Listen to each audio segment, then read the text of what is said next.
tayo dito sa Malabon, Megadike, sa Dampalit.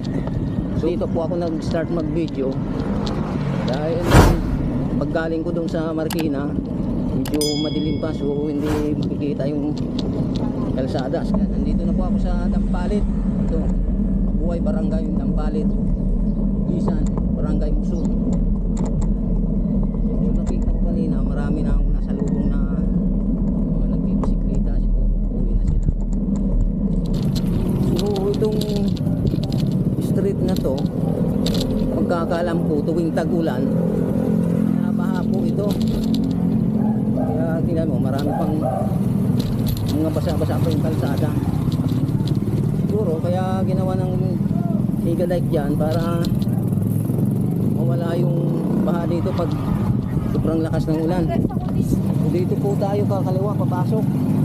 Private property pala to. Pwede pong dumaan pala dito. Pasok po tayo dito. Buti pwede pumasok kasi may nakalagay private property.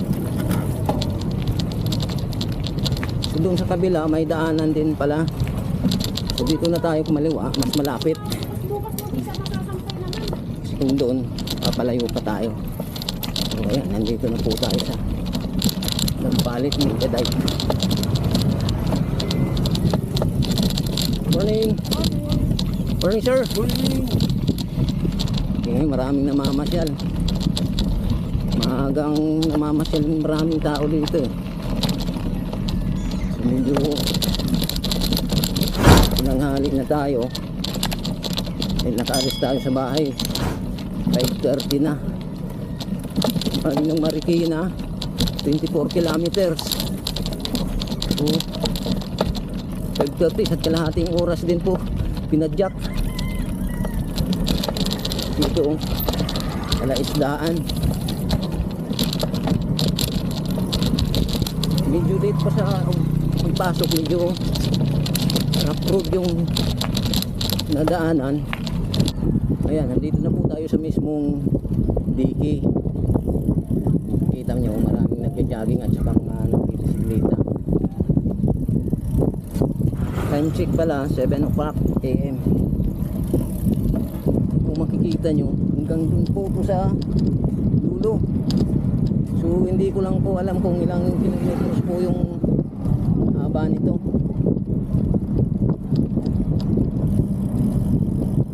Ayun, kung makikita nyo mga kapatid, hanggang dun yung diking ginawa nila. Dito sa gitna medyo maraming tao. So dito may mga makakainan, kaya dito ako tatambayan yung mga nagmumotor, mga nagja-jogging, mga naglalakad-lakad.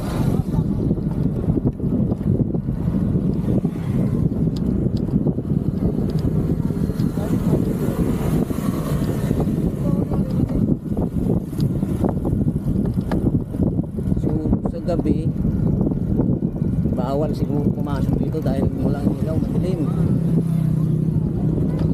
Tinignan ko sa Google Map, bukas ito hanggang alas 7 ng gabi.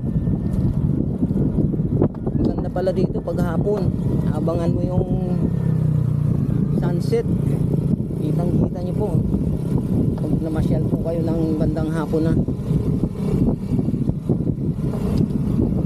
Alam mo, mga bandang Quezon, Bicol ka na, pero malapit lang po ito. Dito lang po ito sa Malabon, Dampalit. Pero dulo na po ito ng Malabon.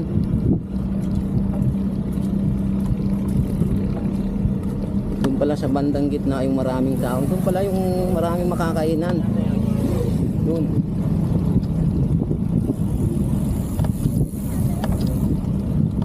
Ang daming isda po siguro dito.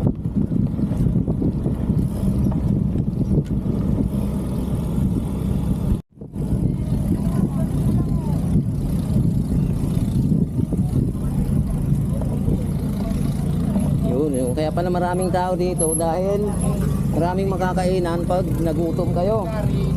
Yan, kaya dito nagtatambay yung mga jogging, lalakad-lakad. Saka May mga nagtitinda din po ng mga yan, mga rubber shoes, mga sombrero.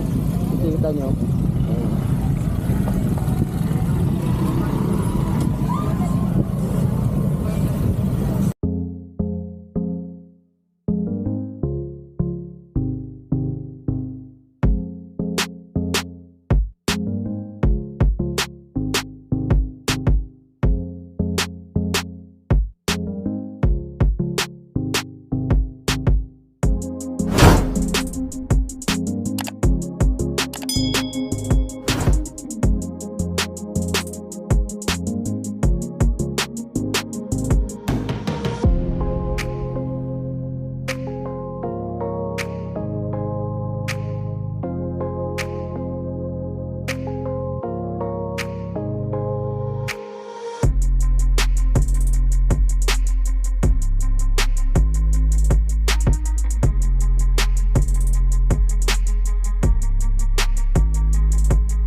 Hawak tayo, bibidyo tayo dyan.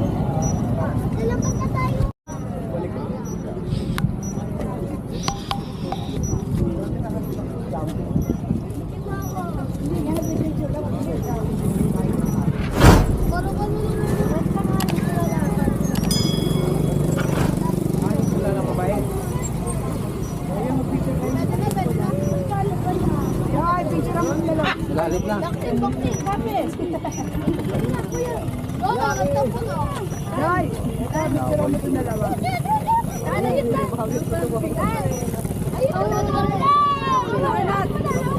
Dito, harap dito. Tayo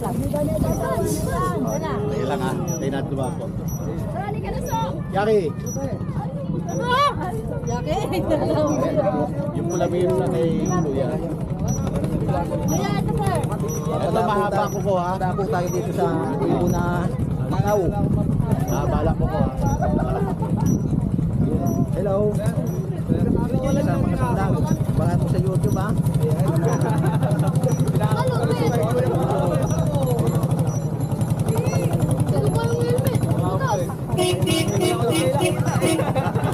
Kaya lagi ka dito sa maga.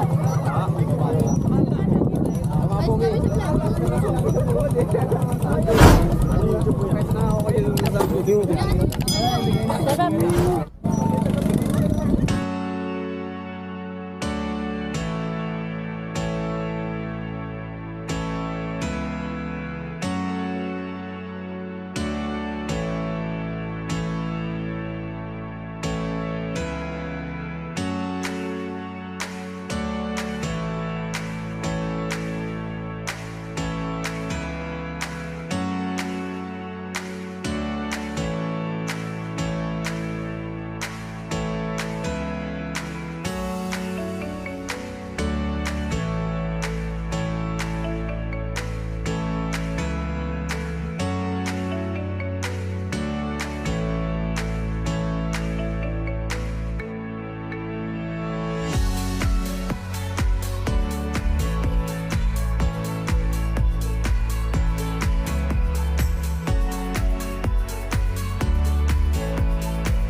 nakikita nyo mga kapatid na reclamation, ito po yung gagawing international airport.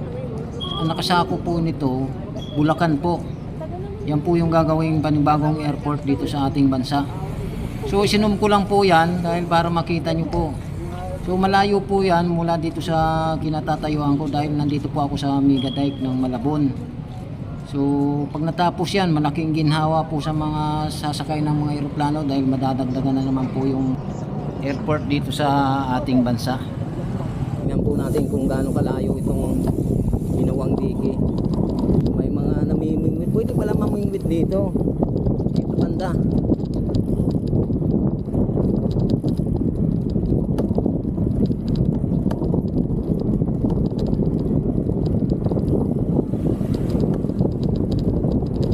Pag tinakbo mo to, pag tinaki mo to, talagang magpapawisan ka na dito sa layo dito.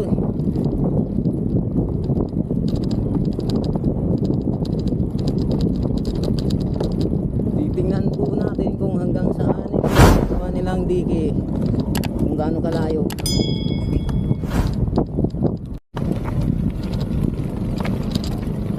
Parang walang katapusang ginawa nilang dike na ito, ang haba.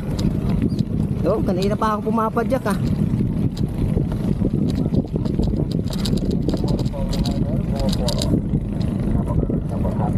Hindi ko lang matansya kung ilang kilometro ang layo nito. Ano namang mga 5 kilometers o 8 kilometers yung layo.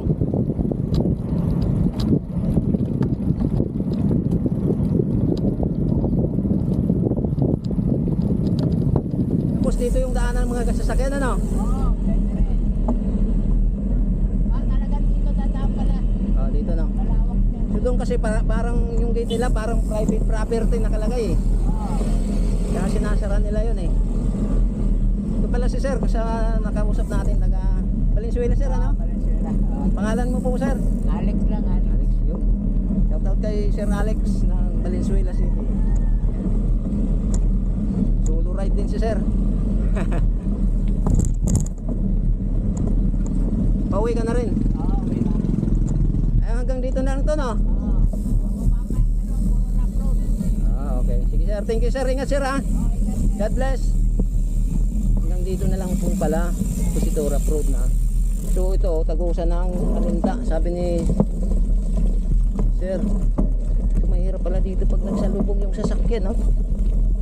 Hindi pwedeng magsalubong dito eh. Pag may lubong, may hinto talaga sa kabila. So dito pala, ito yung isang pasukan. Kasi doon sa kabila, bawal yung sasakyan. Dito pwede pumasok yung sasakyan, ano sir? Tapos doon, nagsasarado yung kasi parang private property, no? Galay. Basta yung mga naglabas na yan, magkano purong kaya yun, sundan mo lang yan. Oo. Kinuhan ko lang. Binidyo ko lang. Sige sir, thank you sir ha. Ayan mga kapatid, pauwi na po tayo ng Marikina dahil mainit na po. So kung nagustuhan niyo po yung aking video, huwag niyo pong kalimutan mag-like and subscribe at pakipindot na rin po ng aking video. At pakipindot na rin po ng notification bell para lagi kayong updated sa mga gagawin kong video. Maraming salamat po mga kapatid. Thank you.